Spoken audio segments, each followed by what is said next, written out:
If you really want to understand the deepest, most enduring conflict running right through the heart of American culture, you don't need to look at cable news. No, not at all. You just need to look in the average American parking lot. That's exactly right. Because that tension utility versus status, it's a foundational fault line. So, is a car just a machine, a tool to get you from point A to point B? Or is it something more? Is it, a canvas for your identity, for your status, for sheer emotional expression? That distinction, whether you drive for the head or for the heart, is what we are deep diving into today. And we've got a fascinating collection of sources here, mostly drawing from a cultural history of America told through 15 absolutely iconic cars. Our mission is to unpack how these machines have, well, not just reflected, but aggressively propelled our deepest societal tensions, from the farm field all the way to current debates over climate change. We're going to be tracing a philosophical divide that was set in stone almost immediately by the two titans of the early auto industry. On one side, you've got Henry Ford, Right. Selling to the head. All about utility, simplicity, affordability. and on the other side, Harley Earl at General Motors. Selling straight to the heart. He demanded style, status, and what you might call emotional allure. It's so much more than a business rivalry, isn't it? Yeah. It's really a cultural war played out in sheet metal and chrome for the last 100 years. Exactly. And we're going to unpack that history from the Tin Lizzie to the hybrid era to help you understand how the cars Americans chose really defined the eras they lived in. Okay, so if you want to understand American utility in its purest form, you have to start with the Model T. You absolutely have to. When it debuted in 1908 and ran for nearly 20 years, it wasn't just a car. I mean, it was a revolution built on this singular, almost utopian social vision from Henry Ford. His ambition was just monumental. He famously said, "I will build a motor car for the great multitude." And he meant it. Yeah. He insisted it be simple, practical, and affordable. He saw it as a tool for social uplift, wanting every family to enjoy with his family the blessing of hours of pleasure in God's great open spaces. And that goal dictated everything, didn't it? Every single production decision, Everything. The price, for example. Initially, it started at $850. which was already pretty low for the time. Oh, yeah, much lower than rivals that were easily over 1,000. But Ford was obsessed with efficiency. He drove that price down, down, down. And the moving assembly line in 1913 was the key. That was the game changer. It slashed the time to build one car from over 12 hours to just 90 minutes. An incredible leap. And the result of that was just revolutionary affordability. By 1924, a basic Model T runabout cost just $260. That's staggering. Yeah. $260. The price dropped by more than 2/3 in about 15 years. And that was fueled by his other famous experiment, the $5 workday. Right, in 1914. That was more than double the average factory wage, It was. Ford believed his workers should be able to afford the very product they were making. which had two huge effects. First, it stabilized his workforce, cutting turnover. And second, it basically created a national consumer base overnight. You could argue he invented the American middle class as we know it. The cultural impact of this Ken Lizzie is it's impossible to overstate. Before the Model T, if you lived on a farm, you were isolated. The car changed that. It connected rural communities to towns. It basically ended rural peasantry in America. And it was reliable, right? Unbelievably so. Yeah. The sources tell this great story about Ford and his team taking a 1,357-mile trip around Lake Michigan. Through wilderness in cities like Chicago. And they had only a single flat tire. The whole trip. That's the kind of durability he was selling. Simplicity, reliability. That purity, that vision, it had a shelf life. It really did. The Roaring '20s hit, and with all that prosperity, Americans started to change their relationship with their stuff. A car wasn't just a tool anymore. It was becoming a vehicle for personal expression, a sign you'd made it. And Ford just couldn't, or maybe wouldn't, evolve. He was so committed to the Model T's simplicity, the famous line. Any customer can have a car painted any color that he wants, so long as it is black. Exactly. What started as a brilliant production strategy became this philosophical prison for him. But how could he miss that? I mean, this is the guy who practically invented modern manufacturing. Was it just arrogance? It was deeper than that. The sources suggest it was a genuine disdain for what he saw as the affectations of commerce. He was uncomfortable with the status and visual display that came with the prosperity he helped create. Even his own son, Edsel, was pushing him to modernize the design. Pleading with him. But Henry wouldn't budge. And the market punished him for it. By 1926, his market share plummeted below 50%. And General Motors was right there to pick up the pieces, specifically Chevrolet. They started talking about comfort, convenience, and crucially, prestige. The Americans had money, and they wanted their cars to show it. They wanted status. And GM was perfectly happy to give it to them. The perfect counter-revolutionary vehicle arrived in 1927, the same year the Model T ended production. The LaSalle. The first mass-market designer car. It was billed as a junior version of Cadillac. It was everything the Model T was not. It was about style, social mobility. A sales leaflet called it the epitome of this zestful age. And the architect of this whole shift was Harley Earl. What a character. He was an outsider, not from the Detroit industrial core. He was from Southern California, building custom car bodies for the wealthy and, for Hollywood. He designed a car with a saddle on the hood for the cowboy actor Tom Mix. That tells you everything you need to know, right? His priority wasn't horsepower or cost. It was flair, showmanship, emotional connection. And GM brings him to Detroit in 1926. They knew he could manufacture dreams, just like the movie studios. A year later, he forms GM's art and color section, later the styling department. A concept Ford would have just laughed at. Completely. Earl's philosophy drove GM's success. People like visual entertainment. He believed appealing to the heart was way more profitable than appealing to the head. Which leads us directly to one of the most transformative and maybe wasteful business strategies of the 20th century. Planned obsolescence. Right, the annual model change. Precisely. They'd put reshaped sheet metal, new chrome, different trim on the exact same mechanical underpinnings. The engine might be identical, but the car looked new. Making last year's model instantly look dated. And Henry Ford, true to form, he hated it. He thought it was fundamentally dishonest. But GM used it to drive people into showrooms year after year. They conditioned the American buyer to see their car as a fashion statement. Not as a tool. So by the late 20s, the battle lines were drawn. Ford built to last, focused on utility. Earl built to desire, focused on status. And that tension has defined American car culture ever since. So as we move past World War II, and especially after the Korean Armistice in '53, there's this huge economic shift. A massive one. After almost 25 years of the Great Depression and global war, Americans were just ready to let loose. There was this sense of liberation, right? Civilian car production had stopped during the war. Which created this incredible pent-up demand. And when that demand met the new era of suburban growth and economic confidence, boom, an explosion of expressive design and power. And nothing really embodies that more than the Chevrolet Corvette. Corvette, yeah. Introduced in 1953, it was the first modern American sports car. But it almost didn't make it. It was a bit shaky at first, underpowered. Almost killed off. And its savior was this completely unlikely figure, Zora Arkus Dimtov.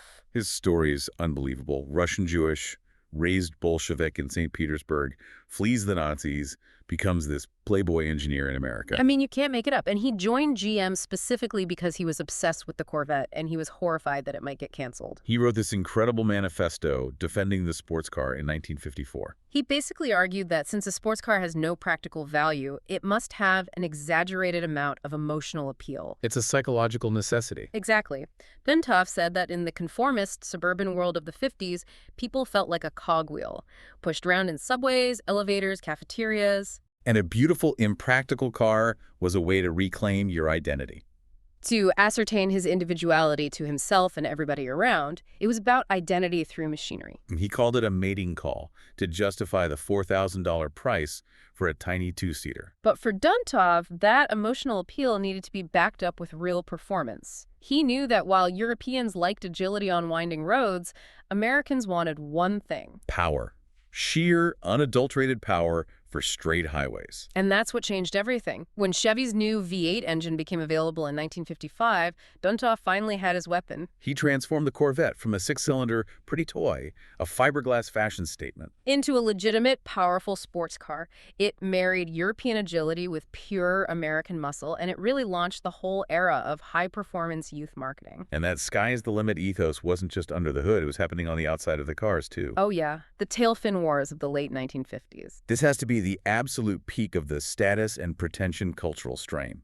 It's the zenith. It reflected America's optimism, its fascination with the space age, and this deep need to look like you were moving fast even when you were parked. And the guy who really kicked off this fin frenzy was Virgil Exner at Chrysler. A self-taught designer. The kind of guy who apparently once sketched a Duesenberg emblem on a Model T. He got it. He understood aspiration. And he convinced Chrysler, who was late to the styling game, to just go all in. All in. His 1955 Plymouth Belvedere Sport Coupe had what were, at the time, the biggest tail fins in America. And they didn't just sell it, they wrapped it in this whole narrative of modernity.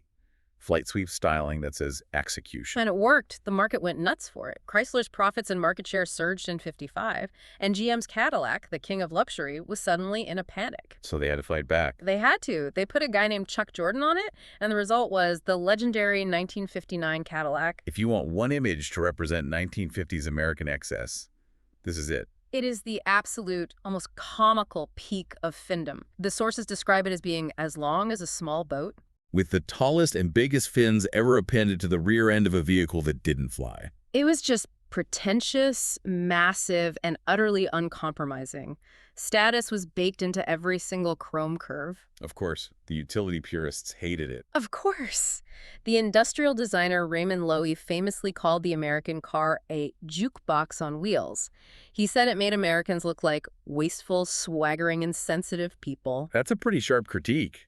He's connecting the design choice directly to national character. But the love for these things persists, even today, even across the Atlantic. Right, the Danish Cadillac Club, cruising past medieval castles in these giant finned machines. And one of the members said he loves them because they're relics from past times. They get smiles and thumbs ups. People see them as real cars, not a mass-produced, modern, boring box. And that quote right there, that's the whole status argument in a nutshell. To the utility driver, a modern car is efficient transport. To the status driver, it's just a boring box.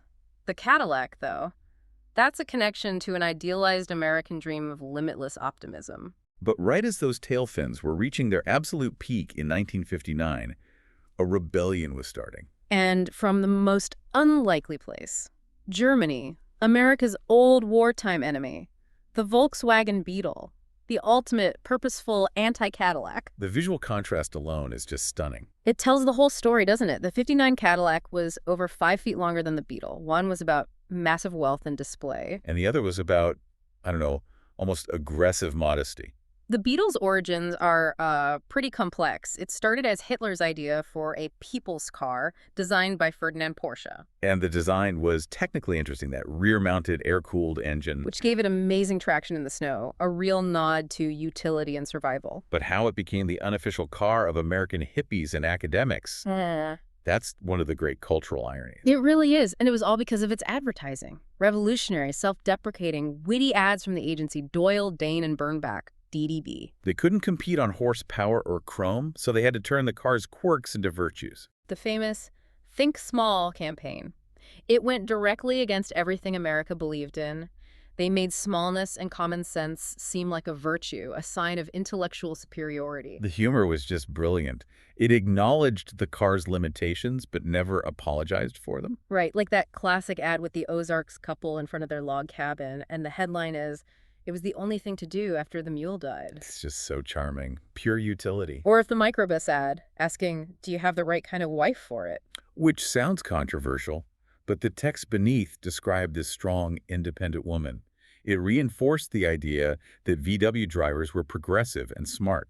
And this is where the sociological irony gets really interesting. Affluent, educated, countercultural people, the Yupnasenti or Bobos, they drove Beetles not because they were poor. Because they didn't want to look rich. Exactly. It was a visible sign of common sense, a virtue signal. Whereas people who were genuinely struggling often wanted the biggest piece of Detroit iron they could get, even if it was 10 years old.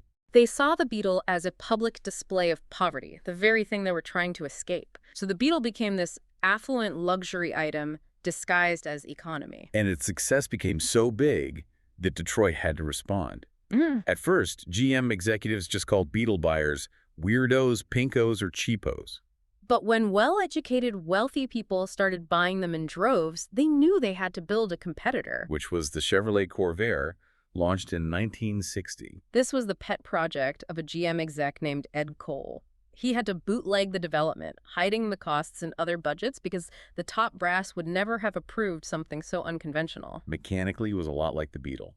Air-cooled rear engine. But it was bigger for the American family, room for 6, and it got almost 30 miles per gallon, which was Unheard of for an American car. But that design, especially the swing axle rear suspension, Yeah. it was flawed. Deeply flawed, it was notoriously unstable, with a vicious tendency to spin out or even flip over in curves. And those flaws lead us to one of the biggest turning points in American corporate history, the Nader effect. Right. The Corvair's instability made a young, unknown lawyer named Ralph Nader famous with his 1965 book, Unsafe at Any Speed. And even though only the first chapter was about the Corvair, it was devastating. He detailed these tragic cases, like a woman whose arm was severed when her Corvair overturned. Nader was relentless. He claimed GM settled with her for $70,000 to avoid a trial that would expose what he called industrial irresponsibility. And then GM made this incredibly boneheaded move, They tried to dig up dirt on Nader, hiring private investigators to spy on him. which he found out about and then sued them for invasion of privacy. It was a disaster for GM. The Corvair became this national symbol of corporate negligence, of prioritizing style and cheap engineering over safety. And Nader's activism led directly to Congress, passing the National Traffic and Motor Vehicle Safety Act of 1966. The first time the auto industry was ever subjected to comprehensive federal regulation, it completely shifted the power dynamic between corporations and consumers forever. What an incredible arc. A car meant to be GM's answer to the utility trend ends up reshaping the entire legal landscape of the country. The Corvair fallout was huge, but by the mid-60s, a new generation with money wanted style and speed, but without the, stuffy image of the 50s. Which brings us to a dual revolution, both starting in 1964, the Ford Mustang and the Pontiac GTO. Two very different cars for two very different kinds of rebellion. Let's start with the Mustang. It was just a masterful piece of marketing, the perfect car for the youth market. Totally. Inspired by British roadsters, priced under $2,500 for a basic model, and still roomy enough for a young baby boomer family. And the genius behind it was Lee Iacocca, head of the Ford division, who was only 36 at the time. He got it. But the real genius was its deceptive simplicity. It was built on the chassis of the really, really boring Ford Falcon. I love the quote from his colleagues. They said it was like putting falsies on grandma. It's perfect, isn't it? It transformed this ugly duckling into a sexy swan. The Mustang was an instant icon, sold over 263,000 in the first year alone. It created the whole pony car category. But while Mustang buyers wanted to look cool, that same year, the Pontiac GTO arrived for people who wanted to be fast. Right. As the sources say, hardcore GTO drivers didn't want to raise anybody's consciousness. They just wanted to raise hell. The GTO was the brainchild of John Z. DeLorean, the ultimate executive outlaw. 6'5", handsome, long hair, double-breasted suits. He was just this figure of defiance inside the conservative halls of GM. And the way he launched the GTO was pure corporate rebellion. Pure jujitsu. GM had these strict rules that the powerful engineering policy committee had to approve any new car's mechanics. And they would never approve putting a huge engine in a mid-size car. So DeLorean found a loophole. The committee only reviewed new cars, so he launched the GTO as an optional equipment package on the existing Pontiac Tempest. Just a $296 option package. And with that one technicality, he bypassed the entire corporate structure. The GTO was an immediate sensation. GM had inadvertently stopped promoting racing on the tracks and started promoting it on the streets. Which kicks off the glorious but very short-lived horsepower era. Muscle cars delivered massive profits. Engines just got gigantic. The Corvette could get a 427 cubic inch V8 with 435 horsepower. The GTO, Camaro, Barracuda, they were symbols of raw, masculine power. But the whole era was built on a shaky foundation. Totally unstable. It was doomed by two big forces, environmental regulation and, ironically, mainframe computers. The clean air laws around 1970 forced the switch to unleaded fuel. And at the time, engineers just hadn't figured out how to make those high-compression, high-horsepower engines run on unleaded gas without destroying themselves. So the horsepower just plummeted. Immediately. By 1971, the GTO's biggest engine dropped from 360 horsepower down to 310. The muscle was being gutted. And at the same time, the insurance companies caught on. They started using these new, powerful mainframe computers to track accident data, and they quickly realized that young guys in these high-horsepower cars were crashing them at an incredible rate. So they slapped on these massive, high-horsepower surcharges. Being told your insurance is another $1,000 a year. It instantly made the cars unaffordable for the very kids they were built for. The muscle car era just collapsed. And this whole domestic horsepower war was happening at the same time as an even bigger international conflict. Ford versus Ferrari at Le Mans. Henry Ford II gets personally insulted by Enzo Ferrari during a failed merger attempt in 1963. And he decides he wants revenge. He basically extends the domestic horsepower war overseas and demands that Ford beat Ferrari at the world's toughest endurance race. And Le Mans is a totally different beast than American stock car racing. It's 24 hours, it requires stamina, sophisticated design, handling on twisty roads. You can't just win with brute force, so Ford launches the GT40 program. And the backbone of that whole program was Ken Miles. Test driver, engineer, racing fanatic. He was instrumental. His feedback, combining deep engineering knowledge with incredible driving skill, is what made the American effort work. He was the one who really developed the massive 427 engine for the Ford Mach-2. But that pursuit of speed came at a huge cost. The safety debate was raging. Ferrari defended speed as a necessary part of engineering, while Ralph Nader was attacking it, pointing to the rising highway death toll. And the danger became tragically real when Ken Miles himself died testing the next-generation J-car prototype in 1966. The car just disintegrated. A huge loss.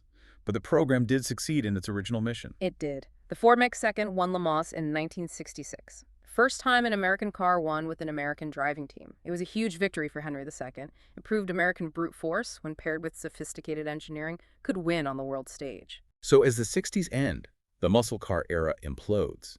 The focus starts shifting away from raw power, leading us right into the great cultural necessity of the next couple of decades: pure utility. That pivot away from speed was really abrupt.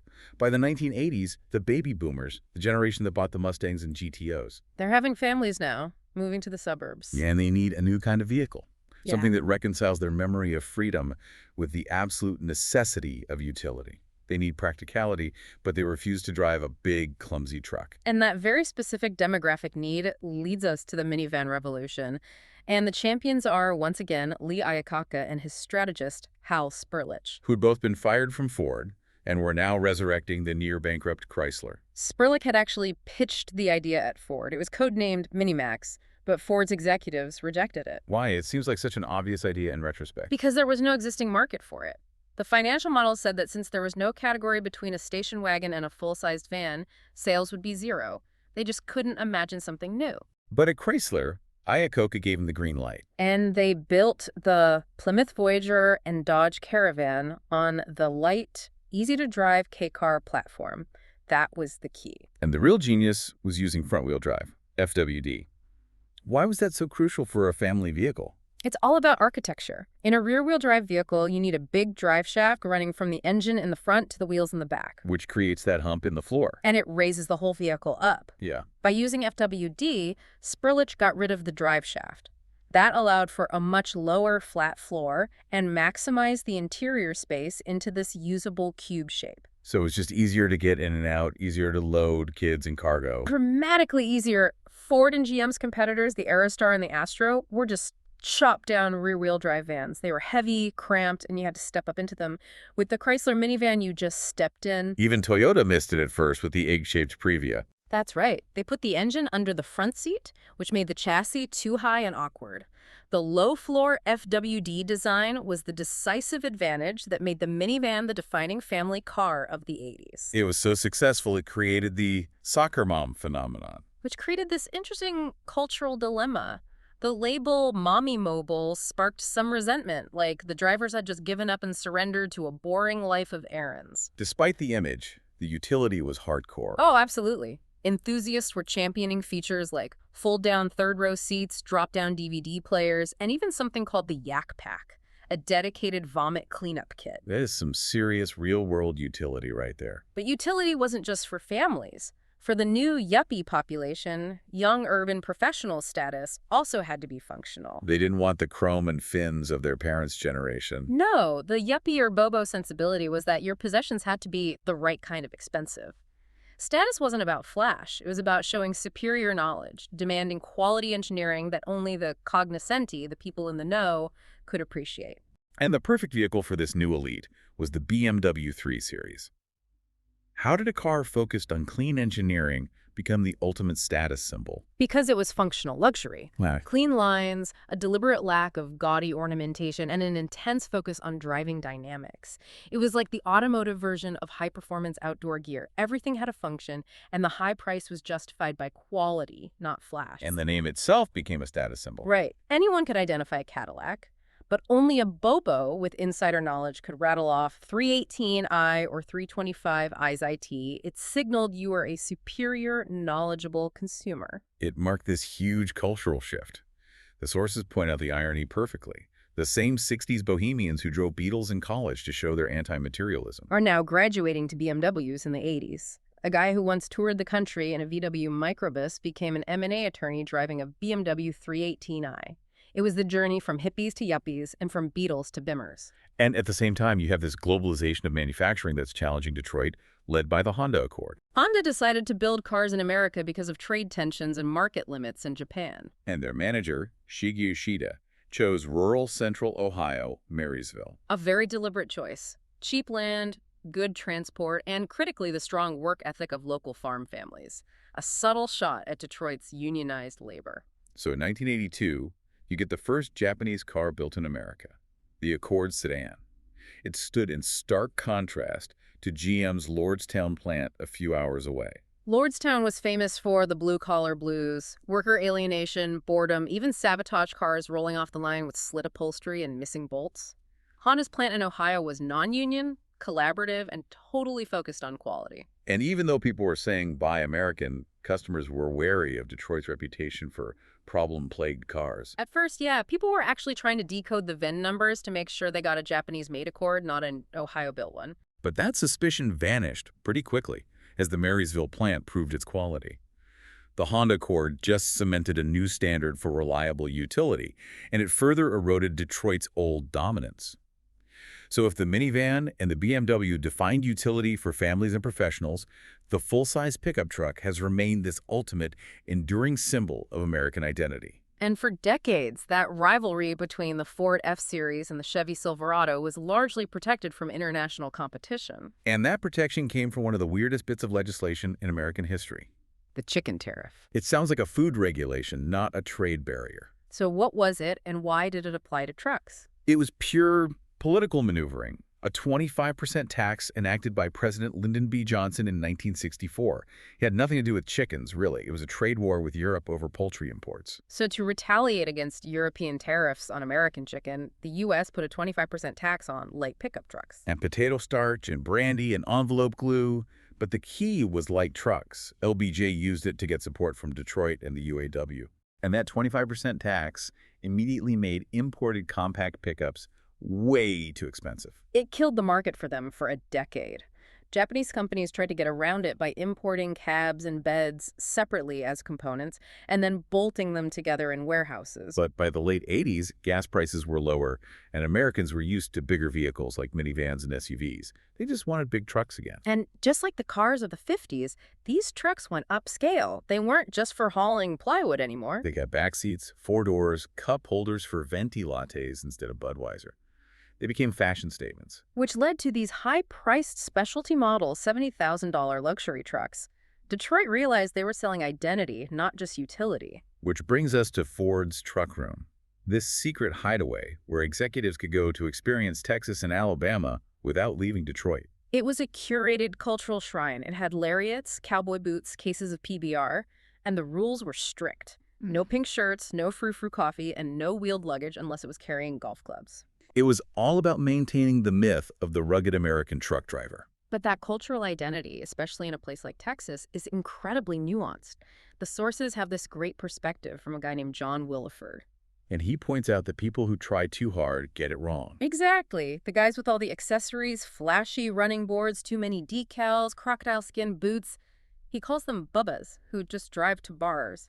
It's all status, no function. Whereas the real landowners, the ranchers, they know that running boards just collect cow dung and gun racks are thief magnets. The truly utilitarian, wealthy truck owner avoids the flash because they value the tool, not the display. And there's a perfect story that illustrates what happens when status trumps common sense. The two Bubbas who parked their Ford F-150 on a low-water bridge with some beers to watch the Blanco River rise during a flood. And inevitably, the river swelled and swept the truck downstream. The irony is the truck was fine, maybe because the occupants' nervous systems were non-reflexive from all the Lone Star beer. It's a perfect example of excessive status just destroying utility. So the truck's status became this powerful, often political symbol. But even that started to blur by the mid-2000s. The sources say the real end of the truck's singular identity was when a lobbyist spotted a short, slender man in a blue blazer and a bow tie driving a massive Ford F-250 on the Capitol Beltway. The truck, once the symbol of the rugged Marlboro man, was now being driven by a nerd. The fusion of status and utility had just crossed so many lines that the original meaning was gone. Which takes us to the latest chapter in this conflict, the rise of the environmental car, and with it, green status. And Detroit, having missed the boat on utility in the 80s, failed spectacularly on environmentalism. GM wasted over $1 billion on the EV1 electric car in the late 90s. It was impractical, plagued by range anxiety, and a total commercial flop. They just couldn't see a successful electric future. Meanwhile, Toyota, who was excluded from the big government-Detroit partnership called PNGV, The Partnership for a New Generation of Vehicles. right, Toyota was shut out, so they decided to launch their own alternative vehicle effort. And they gave the job to a soft-spoken manager named Takeshi Uchiyamada. His mission was to develop the hybrid Prius. And the goal was outrageous. Make a car that gets 50% better fuel economy than its rivals. The engineering challenges must have been immense, especially with the battery. They were. They ultimately chose a parallel hybrid system. In a parallel system, both the gas engine and the electric motor can power the wheels, together or separately. It offers the most efficiency. As opposed to a series hybrid where the gas engine is just a generator. Right. The parallel system was more complex, but it gave the best performance and durability. Uchimata's biggest demand was that the battery had to last the entire life of the car. They had to cram 10 years of durability testing into just a couple of years. And when the second-generation Prius arrived in 2004, its success was about more than just utility. It immediately became a status symbol for the environmentally conscious elite. Hollywood embraced it. Actors were showing up to the Oscars in Prius limos to publicly display their green credentials. The status was performative. It created this new cultural divide between the old guard and what people started calling the pious. The Prius driver was instantly stereotyped as someone who composts, sorts all your recycling, and has a reusable shopping bag. The car signaled a specific set of moral and social values. And that pious status was immediately challenged by the ultimate counterpoint, the massive SUV and the Hummer. The Ford Excursion, launched in 2000, was nearly 19 feet long, weighed 4 tons, and got a miserable 10 miles per gallon. These were the tail fins of the new millennium, just potent symbols of mindless excess enabled by cheap gas. They set a clear counter-status message. Efficiency is secondary to power and presence. And the Hummer H2 was the peak of that excess. Ostentatious, impractical, and completely disconnected from Henry Ford's vision. It was a vehicle designed purely to assert dominance. Which brings us to the ultimate illustration of the modern consumer's conflict. We could call it Wozniak's paradox. Steve Wozniak, the Apple co-founder, owned and drove both Priuses and Hummers at the same time. How can the same person embrace total practicality, the ultimate efficiency machine, and total excess, the gas-guzzling icon? It shows that the clear cultural fault lines of the past are now just hopelessly blurred. The modern consumer doesn't feel the need to pick a side in the utility status divide. They can have both. They can have both. They can pick vehicles for micro needs or just enjoy the extremes of the spectrum. Status today is less about a singular identity and more about curating a diverse portfolio of statements. So after all this, what does this entire vehicular history really mean for us? We've basically just mapped America's cultural journey, from farm field isolation to the space age, from consumer rage to the climate crisis, all through the lens of the cars we choose to drive. And that constant oscillation, that back and forth between the lure of freedom and power and the obligations of utility and efficiency. It's just inescapable. It's a fundamental truth of the American consumer psyche. But the old fault lines are becoming obsolete, aren't they? When you have a $70,000 truck with leather seats and massive navigation screens. It's no longer just a workhorse. It's functional luxury. Right. It's the Model T and the Cadillac fused into one single expensive machine. So the real challenge for you, for the modern consumer, isn't finding a vehicle that fits neatly into one of those two old boxes anymore. No, the challenge is deciding what is truly driving your choice. Are you buying based on genuine quantifiable need, the essence of the Model T? Or are you just responding to the relentless, ever-changing definition of status and self-expression, which is the legacy of Harley Earl? Today, every car you choose is a statement, whether you mean it to be or not. Whether it's the ultimate efficiency machine or the ultimate expression of power, you are defining your place in the cultural landscape. So the question for you driving through this complex modern world is this: which side of that enduring fault line are you driving on, and do you even realize you've chosen a side?